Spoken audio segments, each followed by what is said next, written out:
I'm Kevin Power, and this is SaskScapes, the podcast featuring stories of arts, culture, and heritage in Saskatchewan.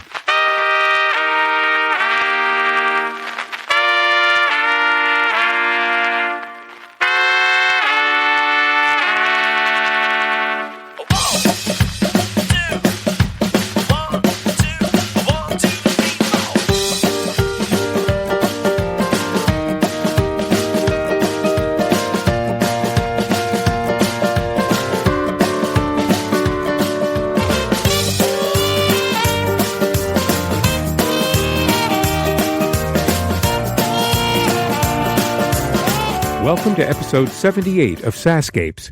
This episode is sponsored by Heritage Saskatchewan, a nonprofit organization focused upon living heritage. Think of it as heritage that isn't frozen in time, but continues to evolve and shapes who we are as individuals and communities. Heritage Saskatchewan is comprised of individual members as well as organizations, institutions, and businesses at the local, regional, and provincial level. One of the big events Heritage Saskatchewan hosts is the very subject of this episode, the Heritage Fairs. So sit back and listen to some of the young students who had the honor of being chosen to present exhibits at the provincial level of the Heritage Fair. While you're listening, head over to Heritage Saskatchewan's website to read more on all of the great work they're doing in the province and the role they play in preserving Canadian heritage. You'll find them at www.heritagesask.ca. Okay, on to this week's episode as I head off to Regina for the Provincial Heritage Fair. You'll hear how the whole process of Heritage Fairs play out, as well as conversations with Catherine Jilks and Ingrid Kazikoff of Heritage Saskatchewan. But what I loved the most about my time here were the amazing conversations I had with the students participating. I was blown away at how bright, articulate, and enthusiastic they were. If you've ever wondered if kids today care about their heritage, this episode will put your mind at ease. So, I am with Nada. Hi, Nada. Hi. So, we're here at the Provincial Heritage Fair, and you have just set up your booth, and your topic was Emily Murphy. Yes. Okay, so, first of all, tell me where you're from. So, I'm from Saskatchewan, Saskatchewan. Okay. And why did you choose Emily Murphy? Well, being a student, going to school, we always learn about the famous men and the astronomers, mathematicians, and it's very rare that I hear about an important woman who changed a country's way. So I thought it was important to teach others and to show others what women can do and what great things Emily Murphy has done. So, what great things has Emily Murphy done? Well, Emily Murphy, in 1916, she became the first female magistrate in Canada and the British Empire. And in 1929, she succeeded in gaining a ruling that stated that women were legal persons under the British North American Act and could serve as members of Congress and judges. And also, was she part of getting the women the right to vote? Yes, she was. Which is a pretty big deal. Yes. Can you imagine a time when women would not have been allowed to vote? It would be hard to imagine that, but I know it was like that before. Yeah. So I'm glad that Emily Murphy has changed that. We've come a long way. We have. So when you're old enough to vote, it'll be a really big deal for you. It will. She's like my hero because I'm a girl and soon to be woman, and now I have my rights and a vote thanks to Emily Murphy. Absolutely. What grade are you in now? I'm in grade 6. Right. You're very articulate for somebody in grade 6. Thank you. Tell me, there's been some talk about putting the First Lady on Canadian currency. And I would definitely want Emily Murphy to be on that. Yeah, you're not alone in that. I'll keep my fingers crossed for you because I think a lot of us think that she would be a great candidate. Yeah. Tell me, you started doing your exhibit on a local level, right? Yes. Is that how it works? No, at school first. At school first? You win at school, and then you go to the regionals. Okay. And then from the regionals, if you win there, 14 people go to the provincial. Now, how many people were chosen from your school? From my school, I'd say about 9. Okay. And then we advanced off to the regionals, and then at regionals, 14 people won. And then now Right, we and I will think see there's who. about 40-something, I think they're Yes, expecting. to be exact, I think it's 38. Is it 38? So you must feel pretty proud right now that you've made it this far. Yes, I am very proud. Is it your first time? I've participated 2 years ago because my school does it every other year. So this is my first time winning for regionals. Right, that's great. Congratulations. Thank you. So tell me, tomorrow's the judging, Yes. right? What do you want the judges, if I were to say, tell me the top thing that you would like the judges to know about your passion around Emily Murphy, what would that be? Well, I want the judges to know that it's important to learn about what others have achieved. For example, I want them to know what Emily Murphy has achieved, and I want them to share it on to other people, because I want other people to know that when you work hard and you put in the effort, anything can be possible, because Emily Murphy inspires me, and I hope she can inspire other people. And she inspires me when she says, nothing ever happens by chance. Everything is pushed from behind.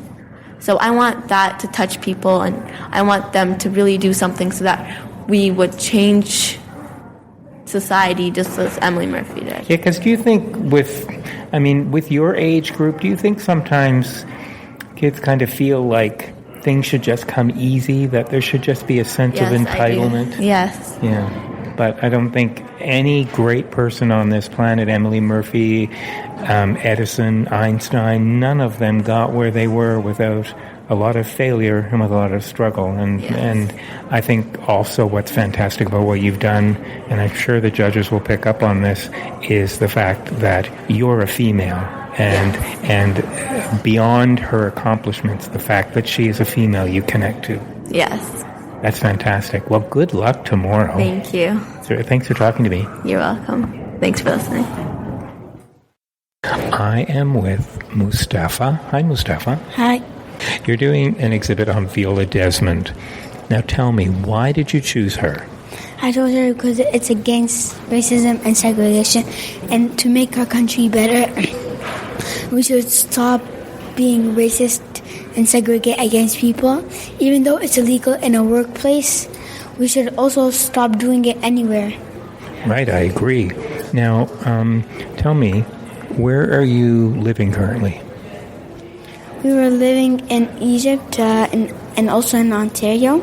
Oh, so you were born in Egypt? Cool. And then when did you come to Saskatchewan? In 2012. Wow. And how do you like it here compared to Egypt? Well, I think it's really clean and Really clean? Really? And it's more there's less crimes, and it's just a better place to live, and it's and it has a lot of freedom. But when you were in Egypt, did you get to see pyramids? Oh, sure, I did. That's so cool. Those things are amazing to us, and there must be lots of things to see in Saskatchewan that you would never have imagined seeing, like snow. Do they have snow in Egypt? Nope. Wow. So it must have been amazing when you had your first snowstorm. Yeah. So the school that you go to is in what town?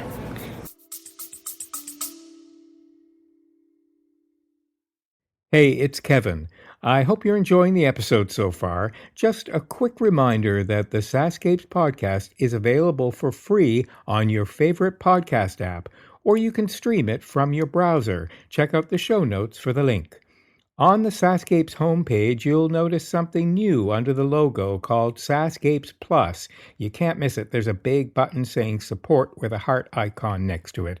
I'd love it if you could click on that button and help keep this podcast series going. When SaskScapes launched in May 2014, it was the first podcast in the province celebrating arts, culture, and heritage. In fact, you'd have been pretty hard-pressed to find any Saskatchewan podcasts. So I'd like to think that we paved the way. It's been because of your support that this podcast is now in its 9th year. Okay, that's it. Enjoy the rest of the episode. Now? Yeah. It's called Saskatoon School in Saskatoon. Okay, so in Saskatoon. And you participated in the festival in your school level first, right? Yeah. And then from there you went on to the regional level? Yeah. And then from the regional, you got chosen to come here to the provincials. Is this the first time? It's the first time. That's pretty exciting, first time, and you hit a home run. Yeah. That's great. So what are you hoping that the judges tomorrow, what they get from your topic? What is it that really makes you passionate about having chosen this woman? Well, I think it's like I got chosen since her legacy, how Viola didn't set civil rights leader, but she just stopped racism and segregation against. And she also made the Canadian Senate better. And she, even though when she died, it was still good. But in 2010, they apologized and granted her a fair pardon. How did you choose her? I mean, did you know about her? Did you have people brought her name to your attention? How did you find her? Well, since our teacher in our school, he started talking about racism and segregation, so I just started to search about it and research and a lot of work. So then I found out about her, and she started, and it was a really sad story. So I just talked about her. It's your hope that we do away with racism altogether, I bet. Yeah. And you were not born in Canada, and you have a very interesting ethnic mix. Do you find that sometimes people see you differently? Not at all. No. I just feel like people are acting like I'm a normal person. You are. I'm not a racist or anything. No, but you are a normal person. I mean, they're not segregating me. No, that's probably a good thing. Yeah. Right? Well, good for you. That's a really important topic to choose, and one we have still a long way to go in, huh? Yeah. Well, thanks for doing your little part in conquering racism by bringing Viola Desmond to our attention, and congratulations tomorrow. I wish you all the luck when you're meeting with the judges, and thanks for taking some time to talk to me. Thank you. Okay. I am now with Allie. Hi, Allie. Hi. So you have chosen Nellie McClung as your topic. Yes. So tell me why you chose Nellie.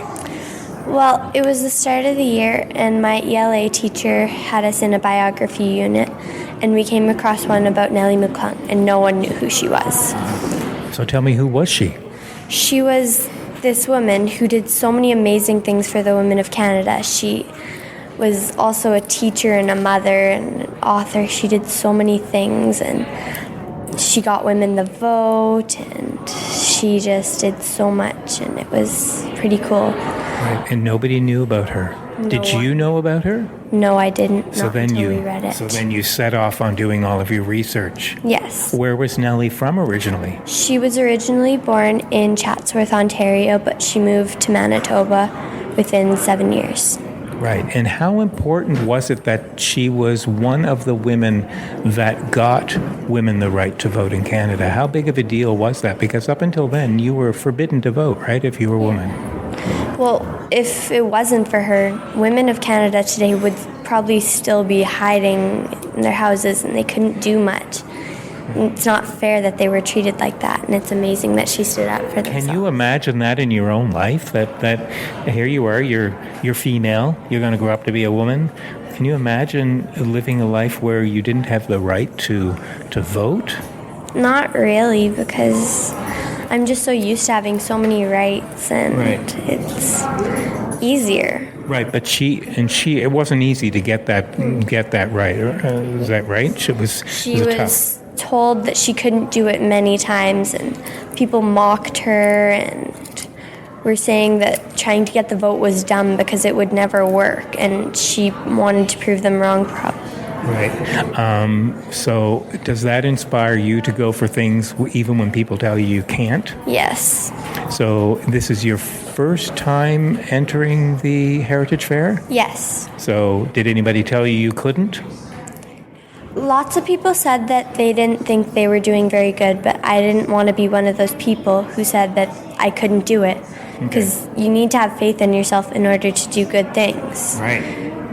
And now here you are at the Provincials. You must have been very excited when you found out. Yes, I was. And you're living currently where? In Swift Current. Oh, right, good old Swift Current.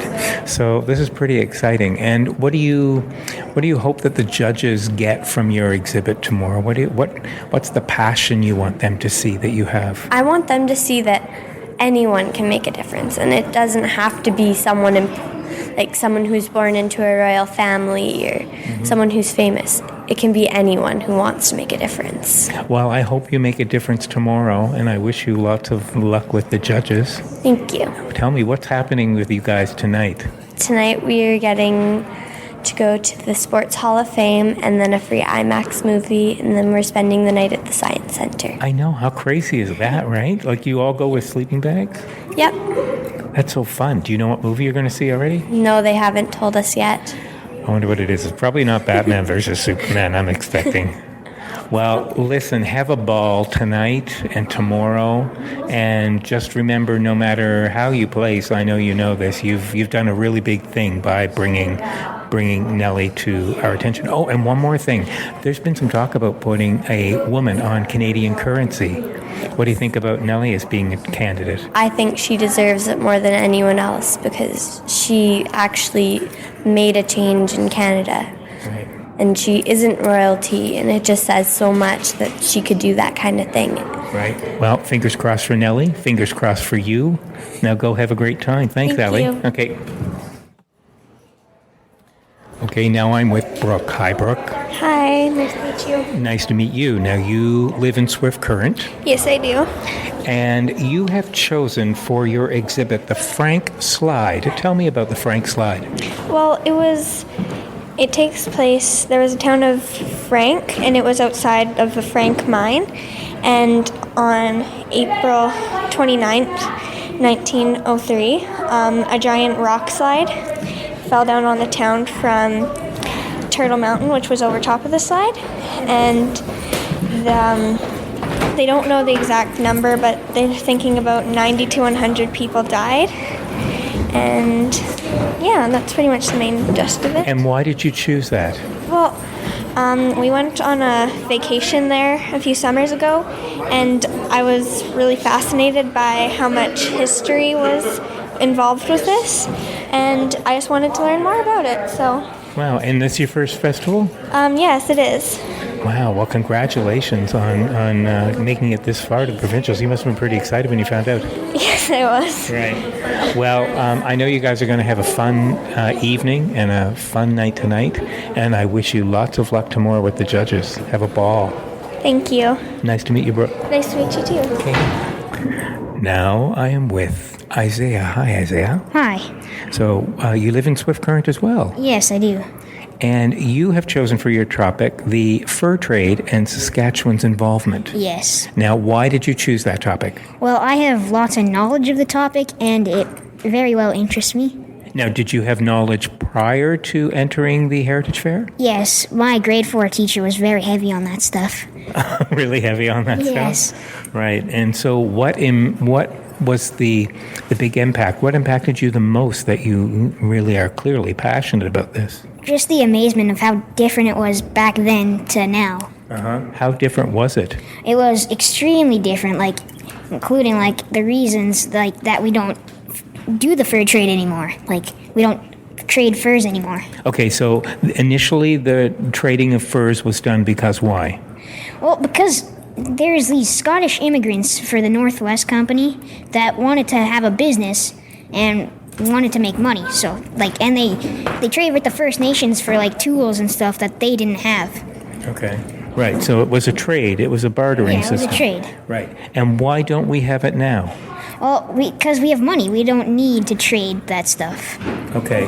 Are there groups within First Nations that you think would still want to carry on that tradition of fur trade, even though it wouldn't be for a bartering system, even though we have money? Was there something historical, part of their heritage that... Yeah, it's part of their heritage. I think they'd like to reconcile that. Right. And what do you think about the animal activists, if that were to happen, how that would play into it?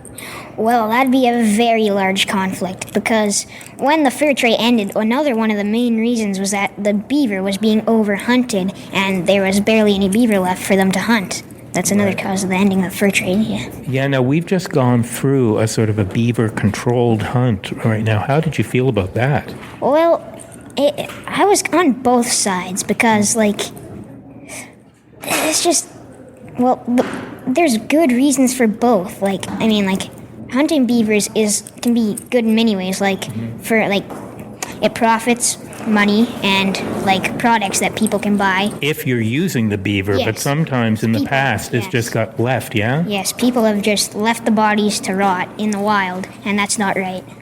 Do you have any desire to hunt? Well, I've hunted before. I've hunted deer, but I've never hunted beaver. Right. You were born here in Saskatchewan? Yes. And you entered the Heritage Fair on your school level first, right? Yes. And then you went on to the regionals? Yeah.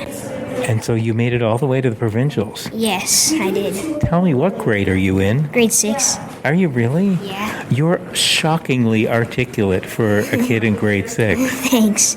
That's really fantastic. You must be very bright. What's your favorite subject in school? Math. What do you... Oh, my worst. What do you think about this age group that you're in caring so much about their heritage that they... Because we all know there's science fairs, right? Where yes. people come and do combat. But I mean, heritage, sometimes you just think, what is it? Yeah. But so what do you think about the fact that this age group, your age group, cares enough to enter something like this? Well, I think it's interesting because, you see all the time kids not knowing their heritage, and it's just interesting to see kids that are caring about their heritage and passionate about it. What's your own background? My own background is I'm East Indian. Have you gone to India? No, I have not. Well, our heritage originated in Fiji, actually. Oh. Yeah. Have you been to Fiji? That's one of the places I most want to go. No, but we're planning a trip there soon. Really? That's fantastic. Yeah. I could sit and talk to you all day. You are very articulate and a lot of fun to talk to. We could just chat about anything, I bet. Yeah. Well, congratulations on making it this far. I know you're going to have a ball tonight. I hear nobody knows what the movie is yet. No, not yet. And have fun with the judging tomorrow. I have no doubt you're going to impress them. Thanks. Okay, go get a snack. Go get a cookie. Okay, thanks. Bye. Bye. I am with Bryce. Hi, Bryce. Hi. You're living in Moose Jaw, Yep. one of my favorite towns in the province. Mine too. Have you been to the Panto at the Moose Jaw Cultural Center? No, I haven't. Gotta go. It's a lot of fun. Now, you've chosen a topic that I care a lot about. In fact, this was featured in season 1 of my podcast series, and believe it or not, I got to interview 2 people who worked at the Fort Sam Sanatorium. Yeah, that's really cool. And actually, my grandpa's uncle went to the Fort Pell Sanitarium because he had tuberculosis. Right. So let's start at the beginning. How did you choose this topic? Well, I was trying to pick a topic, and my teacher told me about it. And I started doing some research, and I got really excited about it. So I just started to do it. So this was basically like a big hospital where everybody was housed who had tuberculosis, which was very serious at the time because there was no vaccination, right? Yep. And now we can prevent it because we have syringes to take vaccinations. Was the sanatorium a happy place, do you think, or was it really kind of a terrible place where people went to think that they were going to die? I think it was more like a sad place. Lots of people died there, and some people even think it's haunted now. So. Right. Do you think that's any truth to that fact? Yes. Really? Have you actually had the chance to try? You can't actually get into the building, but have you seen the building from the roadside? I have not seen it yet. It's pretty tough to be able to see now because it's quite grown over. There's lots of trees around there. So tell me, you competed first on your school level, right? Yep. And then went on to regionals? Yep, and then 3 other people from my school went to provincials. Right, so there are 3 of you from Moose Jaw. Yep.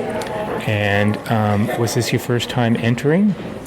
This was my first time entering.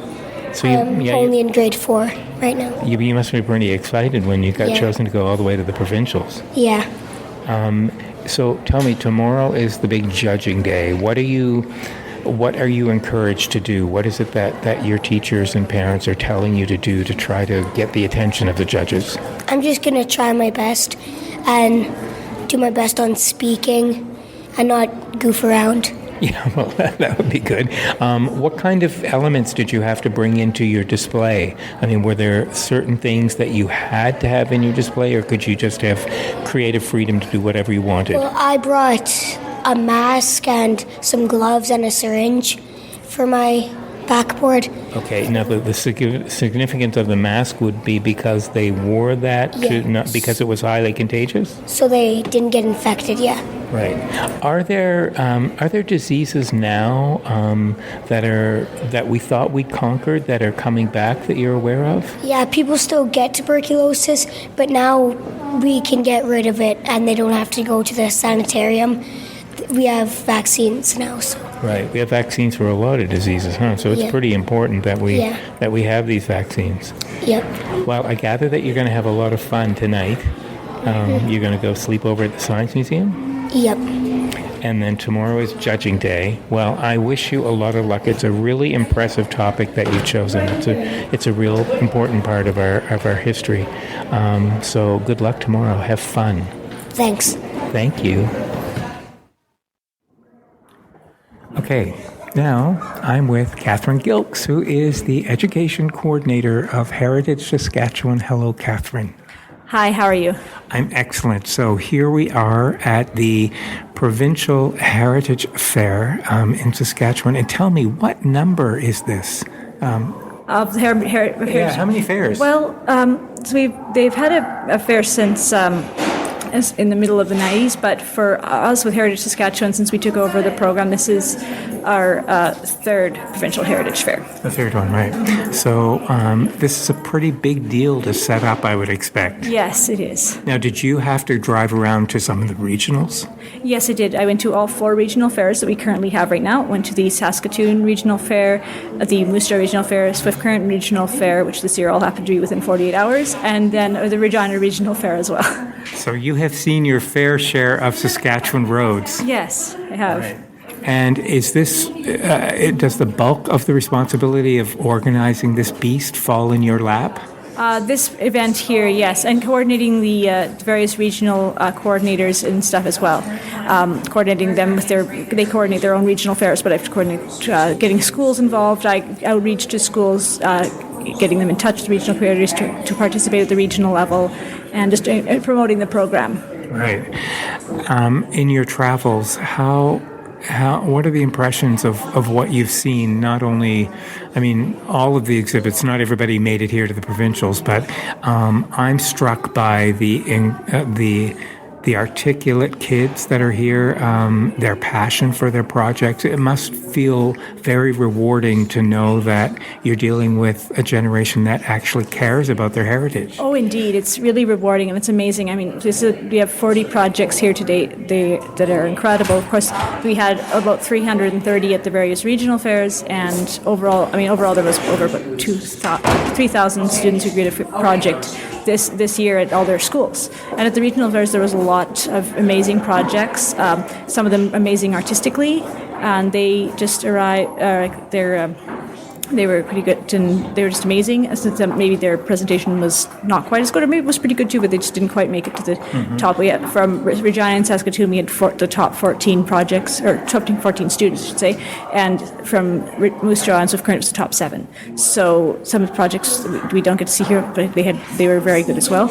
Lots of varying topics, just almost anything. Though some of them are more sports or arts related. Some of them about their students' personal heritage, their family stories. There's some ones about people's century farms and family farms, or grandparents' immigration, or various cultural backgrounds, and so it's just great to see the different topics and the different interpretations of the topics. Right. Now, I don't want to put you in the hot seat by talking about this year's entries, so let's talk about the past couple of years in your mind. Are there any topics that really stood out for you that really you thought, wow, this kid cares about that?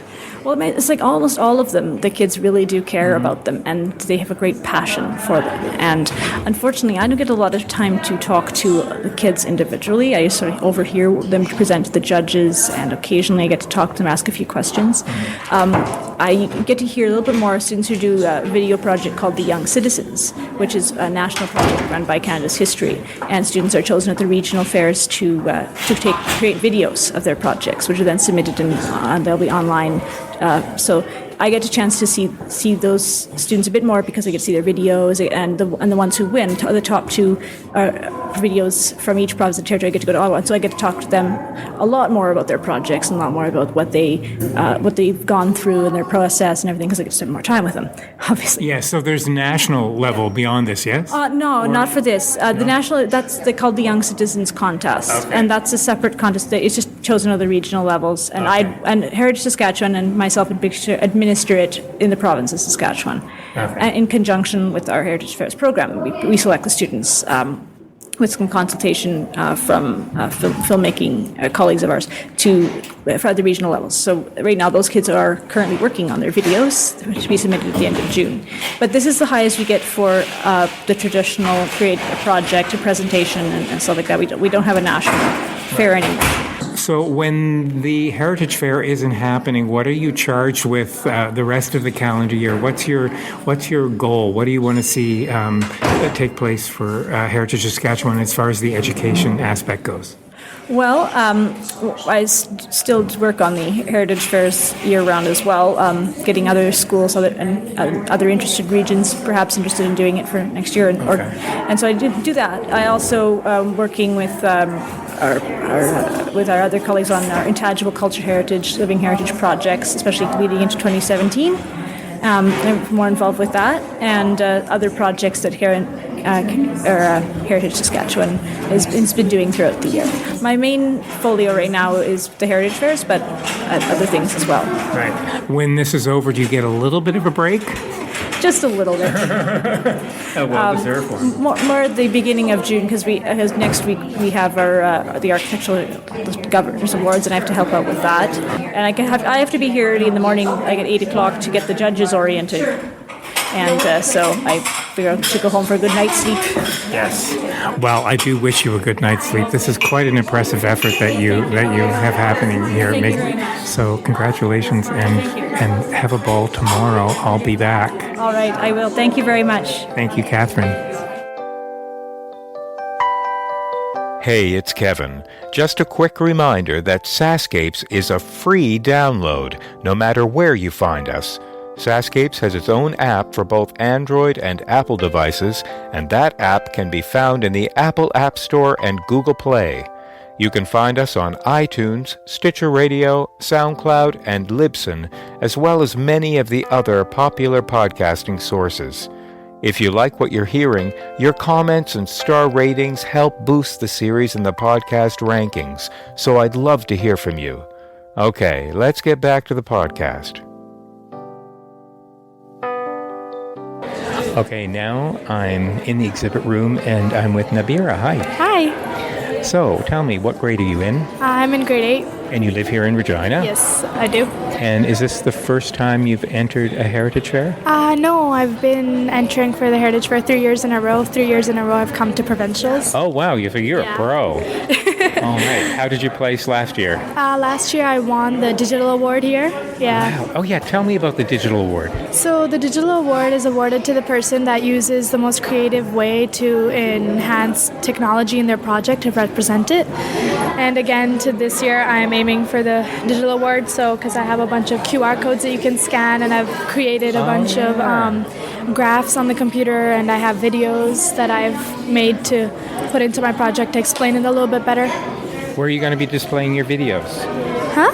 Did you say you have videos that you'll... Yes. on your phone? The QR codes, they have been uploaded on there. Oh, okay. Oh, they take you there. Yes. Wow. You know, there was a time when people had no clue what QR codes were. Yeah, I didn't either because I was just when I saw that there was those 4 awards that we were gonna win this year. I didn't know which one mine would fit to, so I just thought I could like work around digital. So I had to learn what I could do to make it digitally enhanced. So that was one of the things that came up. Right. Okay. Now let's get to your topic: Canada and U.S. relations. There could not be a more timely topic than right now, I have to say. Yeah. All right. Now this is. I'm chuckling here because I'm looking at 2 dolls that you have pasted the faces of Justin Trudeau and Barack Obama on. Well, yes. Well, they were gonna come and pose themselves, but they were just a little bit busy, so I just had to do. Right. Okay. So tell me, how did you choose this topic? Well, I didn't really know too much about this topic because I would think that in school they would want to teach you about this because there's these 2 great, powerful nations like right next to each other, and usually when they're in the world, like when there is something like that, there's war, right? It's inevitable. But here we've achieved peace for so long, and I didn't really know anything about that except for the War of 1812, which is just sometimes we focus on that at school. And also have a lot of cousins that live in the U.S. and they travel here often. And I was just interested on how we avoid war, and then that was just something that I looked into. But then when Heritage Fair came around, I thought it was, well, you know, like everything that's going on right now, I thought it was just perfect to do my Heritage Fair on this fascination that I had. Right. Have you gotten into fair trade? The NAFTA agreement. Yeah. And how's that working for us? It's helping, yeah, I think so, because we've been wanting the free trade agreement for a while, because I remember almost in the 1800s they wanted it, but then they got shut down for a while, then they started up the negotiations again, and now it's there in place, and it's helping our economy, yeah. What do you think? Now, I mean, there's such history between Canada and the United States, but where we're at now, do you think that we as Canadians know more about the United States than they know about us? I think so, definitely, because I don't know, like, even my cousins, they come from America, and, like, they don't know as much about what's going on over here than I know about what's going on over there, because to them, I can carry on a conversation about politics over there or what's current over there, because that's just what the media portrays more to us and the world, really. And so I think that America is just kind of it's more centered and it's more focused in media around the world, but Canada tends to get overlooked sometimes. Mm-hmm. If there were a magic reset button on your life and you got to start again from the beginning, would you rather have been were you born in Canada? No, I was born in Pakistan. You were born in Pakistan. Here, yeah. Okay, so let me rephrase that. If there were a reset button on your life and you were moving from Pakistan, would you rather move to Canada from Pakistan or from Pakistan to the United States? I think I would still choose Canada, because now, like, at first I didn't really know where we were going. I was like, Canada, where is this? I don't know what it is, because I was very little when we moved here. So, but now I'm more educated about what the differences are between the lifestyles in Canada and America, and I think there's definitely a lot of pluses in living in Canada. I think it's more safe. I think it's a quieter lifestyle. It's not so much busy. Like, I mean, obviously it is, if you go to the bigger cities, but I like Regina and how it's small, and it's welcoming. And in U.S., like, I don't really know for sure because I haven't been to the U.S., but as much as I know, I don't think I would enjoy as much there as I do here. Okay, tell me, when you were you moved away from Pakistan when you were how old? I was 9. Okay, so you were old enough that did you know something about the United States a little bit? Yeah, because again, as I said, the media portrays the United States more than it does Canada. Right. So yeah, I knew I wasn't too much into like the political issues and stuff, but I knew like the media pop stars, and I knew like who's famous and what are the trends and stuff. So yeah, I knew that, and I knew the cities and what was like the biggest cities, like the movies and stuff like that. But not so much Canada. No, not too much about Canada. When I first heard that we were moving to Saskatchewan, I was completely appalled. I had no idea how to even pronounce it. I took 3 days learning how to pronounce Saskatchewan. Saskatchewan? Right. Yeah, but I think you get used to it, and it's better. I like it. How hard is it to pronounce the name of the town you grew up in Pakistan? Oh, it's not hard at all. Karachi. Oh, right, of course. Yeah, it's not too hard. And shorter, right. Yeah. So, okay, now I would be not doing my due diligence if I didn't ask you, what do you think about the U.S. election that's going on right now?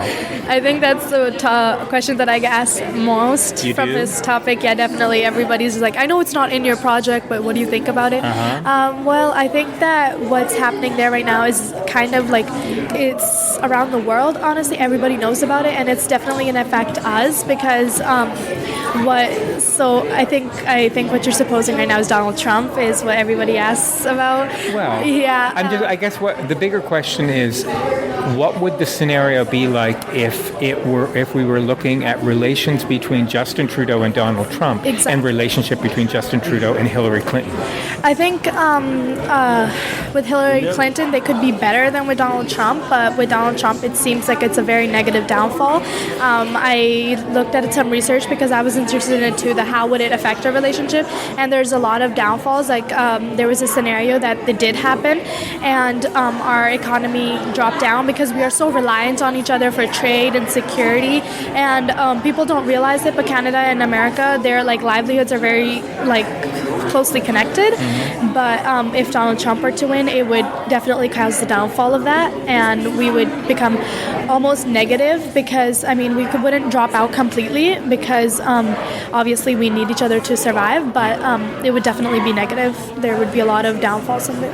Okay, right now you're the voice of Canada. Tell me one thing one myth you'd like to dispel that you think Americans must think about we Canadians. Well, I don't think I could do it justice because I haven't been here for as much as you're somebody else, but I think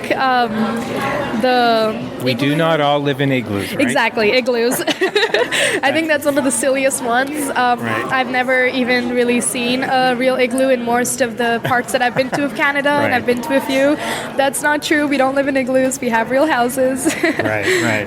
Yeah. Well, you clearly have had a lot of fun with this, and you must have been asked some pretty interesting questions from the judges, yes? Yes. And the one about the current state of affairs in politics is probably the number one. That is, yes, because it's something that could really it could really affect our relationship greatly, obviously, because of the recent visit of Justin Trudeau and Obama, that was we always thought that was a plus, but if you think about it, Obama's going to be leaving office pretty soon, so that even though that is positive, that's not the president that we want to make the relationship with now. We need to look at who's going to come up next and who's going to ensure the positivity of this relationship in the future. And the world. Exactly, yeah. Yeah, okay, well, listen, I wish you all the best tomorrow. You're a pro, but do you get a little bit nervous even still? Oh, yeah, definitely. Is it kind of intimidating having all the judges stand here together? Oh, yeah, there's really? 4 of them, and there's just a wall, and you're so intimidated. Right. But I think that I can do well because it's something that I'm interested in, and it's not just another research topic that I had to do. Yeah. It's something that interests me, so I can talk about it on a deeper level, I think. Right. Well, congratulations on your 3rd time here, and have fun tomorrow. Thank you. Nice to meet you. You too. All right. It's now the next day, and I'm back in the Heritage Fair exhibit room, and I am with Sage. Hi, Sage. Hi. All right. I've been dying to talk to you because you have done a project on a school that I'm quite familiar with. It's the Doris Sitter School of Dance. So, tell me, first of all, clearly you are a dancer. Yes, I am. I've been dancing for 10 years now. And you live in Moose Jaw? I live in Moose Jaw, yes. Okay, and you go to the French school there? Yes, École du Cham. I go to École du Cham. Okay. Now, tell me, why did you choose the Doris Sitter School of Dance other than the fact that you go there to study? Well, I decided that, I know who founded Doris Sitter School of Dance, but I wanted to know more about the person behind it all, and I decided what project better to do than your dance studio and learn more about its history. So that's mainly why I chose it, and I'm always thinking about dance, so, this allows me to think about dance at school too. Right. Now, so tell me about Doris. I know she was born in 1920, that much I know. Yeah. And she's no longer with us, right? No, she died March 23rd, 2009. So what was her contribution to the world of dance in this province? Well, she did develop the first dance studio in Moose Jaw, which is, as you know, Dorset School of Dance. But not only that, but she was also the leaders in two very important organizations for dancers today.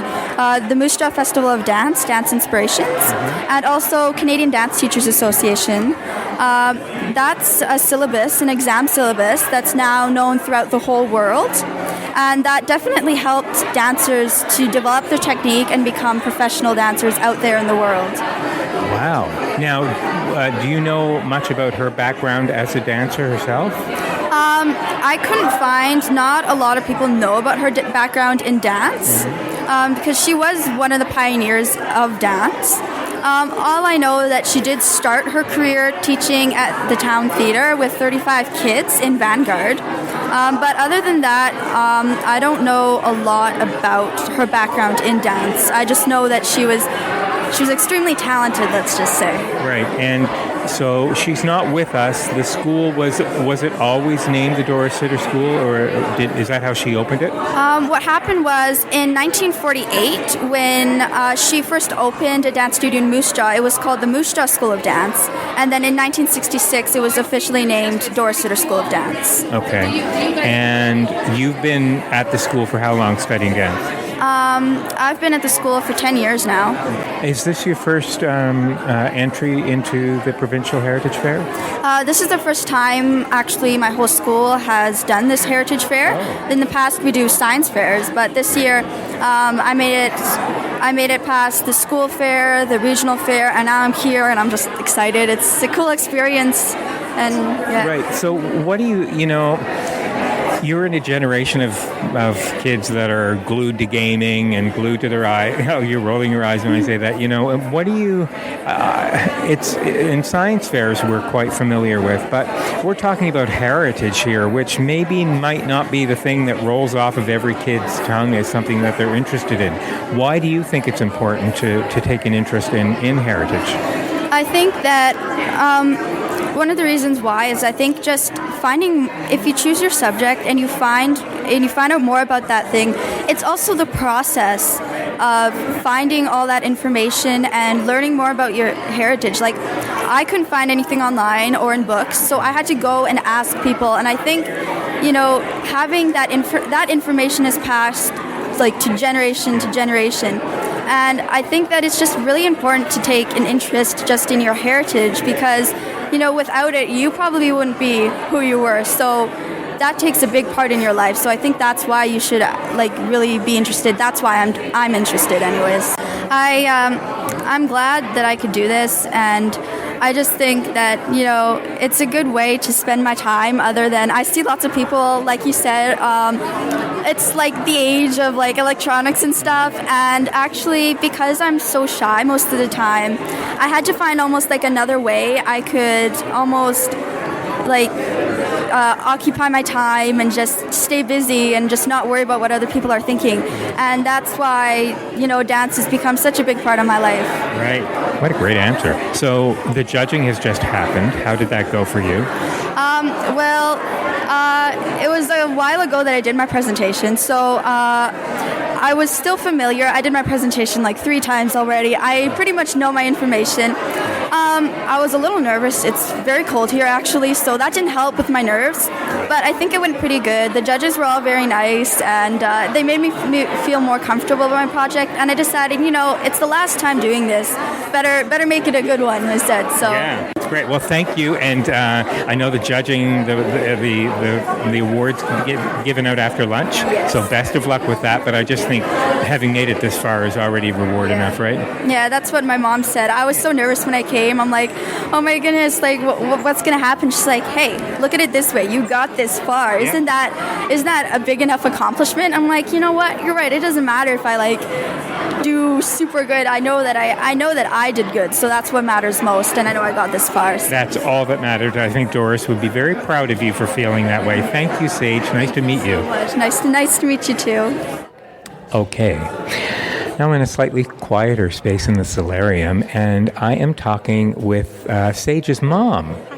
Hi. And your name is Heidi. Yes, it is. And I know that we've seen each other. You've seen me on stage. I'll pretend I've seen you in the audience. Okay. okay, well, I'm there every year. Great. Thank you for that. So Sage is your daughter, and we just finished talking with her about her exhibit on the Doris Sitter School of Dance. So tell me, as a parent, how this experience has been for you and how important or impressed you were when Sage said, I think I'd like to get involved in this. Yeah. Well, when Sage finds something that she's passionate about, she dives in. Like literally dives in. And when she told me she was going to do her project on the Doris Sitter School of Dance, I was excited for her, but actually I was a little bit nervous because she is a perfectionist. But I was really impressed by the amount of time and energy she put into, putting her project together, interviewing her teachers. So getting to know her teachers, her dance teachers, on a different level. So when you go to a dance class, you don't necessarily get a chance to talk to them like that. So it was really fun for her to learn about the history of the founder of the school. And I think she actually came out of it with an even greater appreciation, if that's possible, for dance and her school in particular. So yeah, as a parent, I mean, I'm super proud of her. I think she did a great job, and I wish kids could learn like this all the time, because when they're allowed to do something they're interested in, like a whole nother side of the kids comes out. Now, were you allowed to participate in putting her exhibit together? No, I think I held a couple pieces of tape for her, and as you see, she has a little bit of a broken finger, so I did some last minute, fixing and straightening of things for her. But no, she's a very independent person.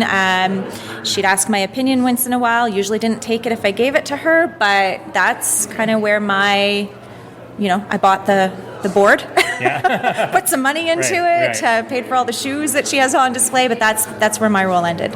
Right. So were you aware of these provincial the whole heritage fair phenomenon before this year? To be honest, I was not fully aware. Like, I know she did a project last year, but I seem to think last year at her school it felt more science-based. Yeah. So I actually really liked this more because it just allowed them to do something that they were really interested in. So I wasn't really aware, that it did go on to this extent. Well, these kids would not be able to make it without parents. I know that you were up bright and early this morning after all the rehearsals yesterday in Moose Jaw, so thank you for caring enough to be involved in your children's life. Thank you. No, it's the most important job, and when they're doing something they're passionate about, it's wonderful to see. Great. Thanks, Heidi. Thank you.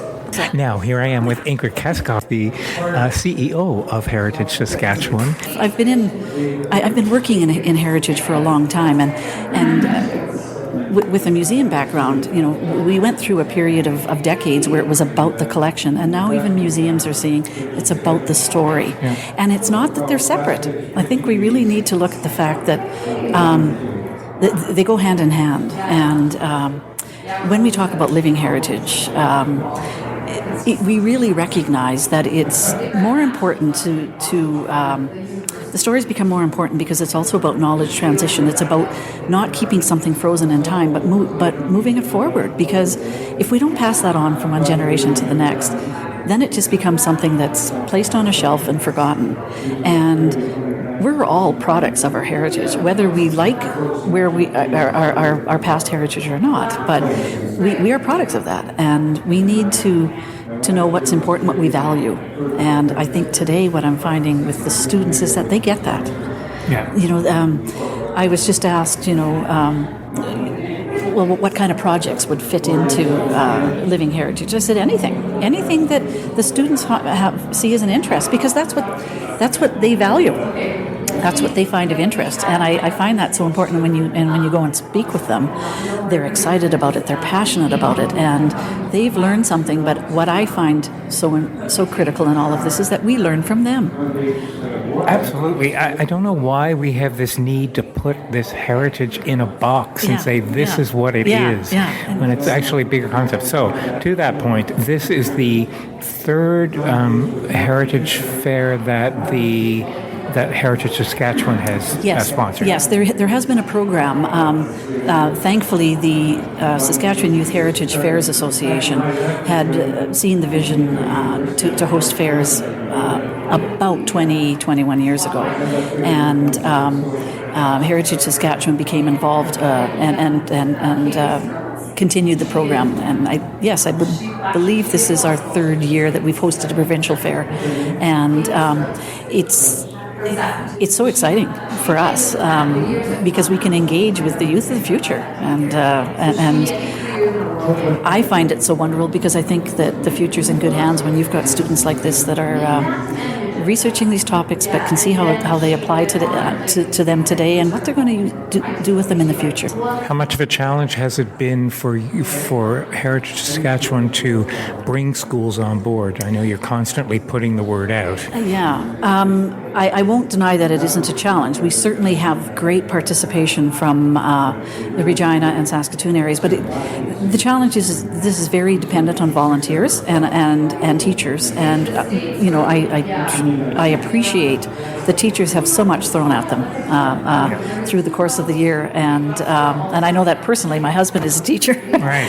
So the challenges become a little bit more difficult in some of the areas. We'd like to expand this further into the north, and we're hoping to, but we have to find a means of doing that may not be the face-to-face sort of gatherings because of costs. But there's a digital component and getting people involved even with the Canada's History Project. So each year we try to engage schools to grow the interest. And this year we've been successful in doing that in some of the areas like Swift Current, for example. We've got an extra community that's on board now there.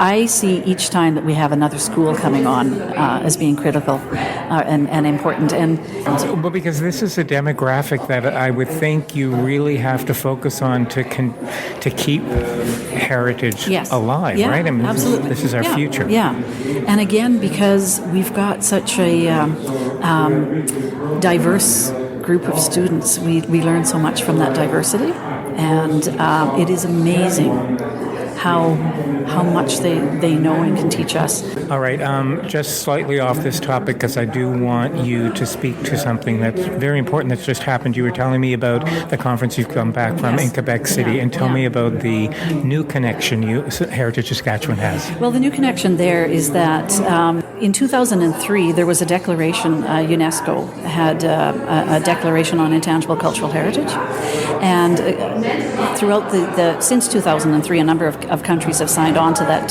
convention, and Canada is not one of them. Right now there are about 168 countries that have signed on, and because we certainly value intangible cultural heritage and want to move those agendas forward, we see the value in signing that convention. So I was just recently at a conference in Quebec City that we had been invited to participate in to speak about the work that's being done in Saskatchewan, but also to determine whether it would be whether or not we could form a network to try and move the agenda forward so that we could have Canada sign on to that convention. And of course that convention has to be signed on by the politicians. So we've got some work to do. So Heritage Saskatchewan is playing a critical role in that. I guess it would be great to announce that I'm the chair of that committee at the moment. Yay! But I've got great people to work with, and even if it takes some time to sign onto that convention, what we're recognizing that there's a lot of intangible cultural heritage work being done across the country, regardless of whether that convention is signed. But it would be a critical step to have Canada sign on and recognize that the importance of them. As I come into the exploration of living heritage, particularly in the last 5 or 6 years as CEO of Heritage Saskatchewan, I can just see how the connections and how important and how passionate I guess I've become.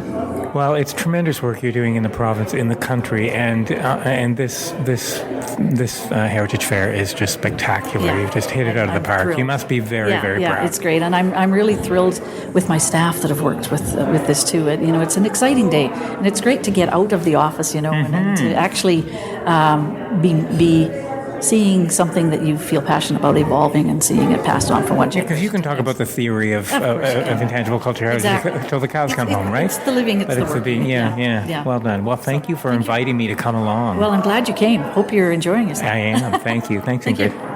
Well, now that the judging is over, there's only one thing left to do, and so off I go to the awards ceremony, where the students, their families, and friends all wait with anticipation to find out who would be recognized for their outstanding work. But to be sure, they're all winners, not only for making it this far, but for their passion and thirst for knowledge of our living heritage. Started with the awards, I'd like to take another moment to acknowledge our sponsors, and they are Saskatchewan Heritage Foundation, SaskMelt, and SaskCulture. Thank you to our sponsors.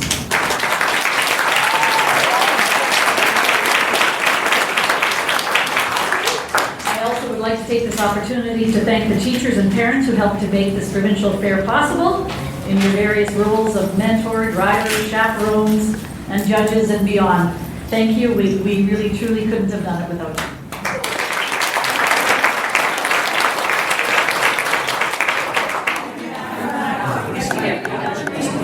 Linissa. Yeah. Hi, congratulations. Thank you. You won 2 recognitions here today. Yes. And your exhibit was on First Nations. Yes. Which is your background culturally. Yes. You really blew people away with your exhibit. And I was told, did you at some point either this morning or yesterday say a prayer prior to beginning your presentation? Yes, I do. I do pray. You do. So was that something you had planned all along? And is that something you've done during all of the local, the regional, and the provincial? Yes. So that's a big part of your... I pray because I have my feathers and they're a very sacred thing, and you have to honor those kind of things because they were given to you for a reason, yes. And so you have to honor those. Yes, I saw there was a big do not touch sign there as well. Right. Yeah. Is this your first time in Heritage Fair? No. I've been here before. You have? Is this the first time you've won? I've won awards. Have you? But I've never made it to provincials. It's my first time making it provincials, but right. I have made it to regionals before. Right. Well, congratulations. Thank you. You do your community really proud. Good for you. Congratulations. Thank you. Avery, congratulations to you. Thank you. Your exhibit was on the Spanish influenza. Yeah. I wanted to get to you earlier, but it was just so crazy in that room. Why did you choose the Spanish influenza, and how does that play into our Saskatchewan heritage? I chose it because I remembered a story my grandparents told me about my great-great-grandparent taking care of his neighbors during the Spanish influenza, and would every day come leave food on their doorsteps and stuff like that. Right. And then the way it plays in is lots of rural towns were hit really hard by it and would wipe out whole communities. And in my Davidson and Girvan and Craig area, there's a lot of deaths in it because I did newspaper research. Oh, yeah, there's a cemetery just off the highway near Craig. Yeah. So I expect that some people are buried there that may have been affected by it? Yeah, lots of people were buried in the town cemeteries, but also people couldn't get transported there, so they were buried all over. Right. Yeah. We no longer have that threat, do we? No, there's 2 strains of it. The avian and swine flu were from the Spanish. Oh. Yeah, they were strains of it. Oh, well, the avian is pretty deadly. Well, this is your first time in Provincial? This is my first time ever. Ever? Yeah. Wow. You must feel pretty darn proud of yourself. Yeah. Well, good for you. Has this been an amazing experience for you? Yeah. It was interesting, seeing everything, all the steps to get here. Yeah. And what town are you from again? Davidson? Right. Yeah. Well, you've done Davidson proud. Good for you. Thank you. Have a safe drive home.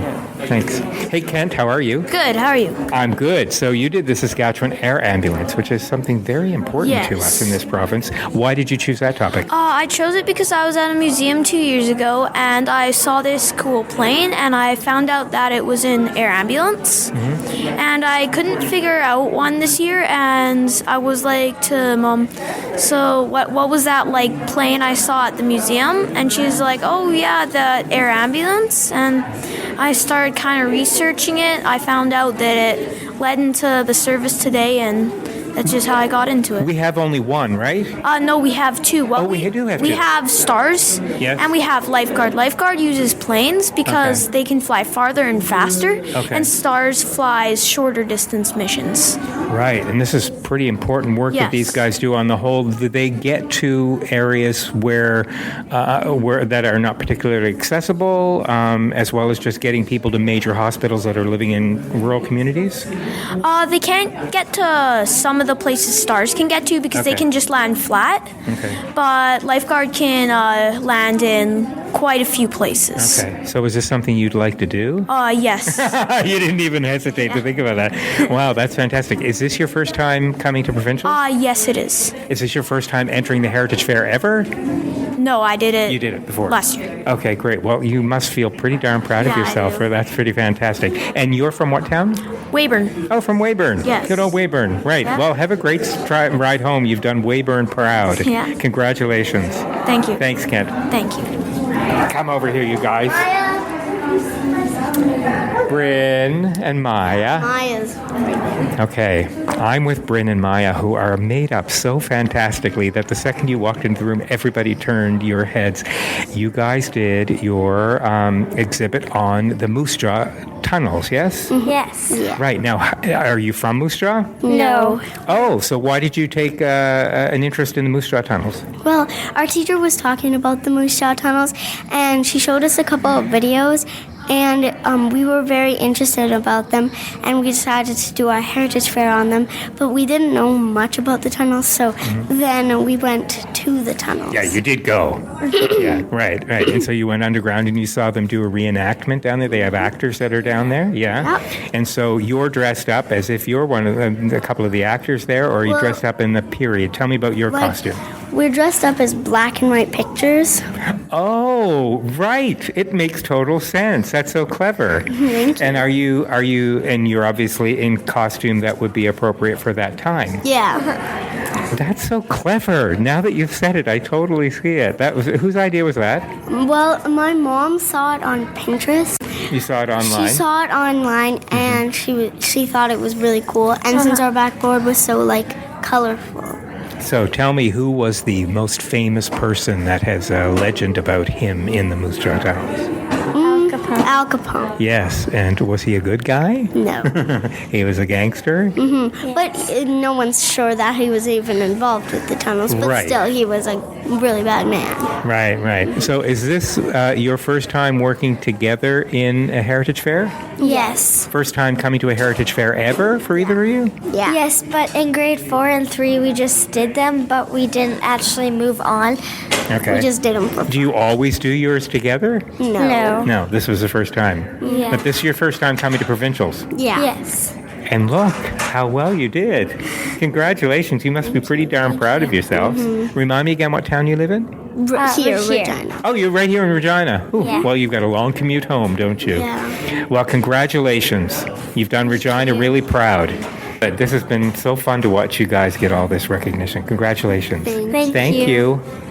Okay, finally, we've got I'm Emil Willett. Emil, that's right. And you did your project on... The Liberation of Holland. Right. So, actually, it's interesting because the liberation of Holland is something that was very near and dear to my father, who was a World War II vet. So why did you choose that subject? I chose this subject because I have family in the army in Quebec. Yeah.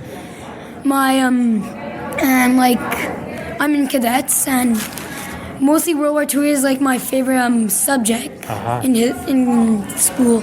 Oh, yeah? And so, were you born in Quebec? No, my dad was. Your dad, you were born here? Yes. In what community do you live? Regina. Oh, in Regina. Wow. So, is this your first time ever in a heritage fair? It is not my first time in Heritage Fair. I made it to regionals in grade 4, but I didn't went to provincials. Well, you've never gotten, and so this is the first time, and look how well you've done. Has it been a fantastic experience for you this weekend? It has been. Great. You think you'll do it again? Yes. Well, it's so nice to see someone of your generation take an interest in World War II, because I think there are so few World War II vets left. Tell me briefly, how did they play into World War II, your subject? So they played in World War II as right after the D-Day landing, the British generals asked the Canadian forces if they could continue sweeping the beaches in the northern of Belgium and Holland. Yes. Because the Canadian beach, Juno Beach, was mostly on the east. So they fastly liberated the north of Belgium, but when they landed in Holland, it was very hard German resistance. Yeah. Have you met anybody that was on Juno Beach? Unfortunately, no. I have, and they have quite amazing stories to tell, and they tear up whenever they talk about that time. It must have been very, very difficult. We're very grateful that we live in a time when there is no more war in this country right now, at least, yes? Well, congratulations. You've really, really done well, and I know that you impressed a lot of people with your exhibit. Has it been a great experience? Yes. Right on. Thanks so much. You're welcome. Okay, have a good night. Thanks. Hey, thanks for listening. Music for SaskScapes is provided by Saskatchewan-born singer-songwriter Jeffrey Straker. Special thanks to SaskCulture for their ongoing support. It's so exciting to see SaskScapes being downloaded by a global audience. Remember, if you're in Saskatchewan and have a story that needs to be heard, contact me about how you can become a sponsor. Stories from our past and our present, they're all waiting to be told from here in the land of the living skies. So until next time...